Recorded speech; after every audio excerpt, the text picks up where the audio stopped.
గన్నేరువరంలో క్షీరాభిషేకం.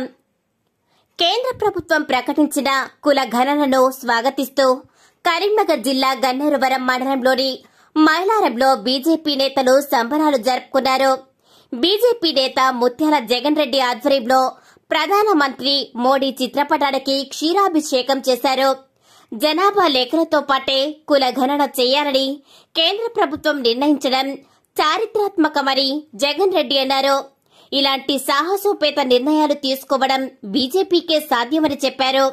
ఈ కార్యక్రమంలో తాళ్లపల్లి పరశురాం గౌడ్, బుర్ర శ్రీనివాస్, బామన్ల రాజు, రాజేందర్, స్వామి, ఎల్లయ్య, వెంకటేష్, శంకర్, రాజు, చంద్రమౌళి, వేణు, అజయ్, తిరుపతి రెడ్డి, సంజీవరెడ్డి, సుధాకర్, బాలయ్య, లచ్చయ్య, శివ, రాకేష్, వంశీ, అఖిల్ తదితరులు పాల్గొన్నారు. భారత్ మాతా కి నరేంద్ర మోడీ గారి నాయకత్వం, నరేంద్ర మోడీ గారి నాయకత్వం.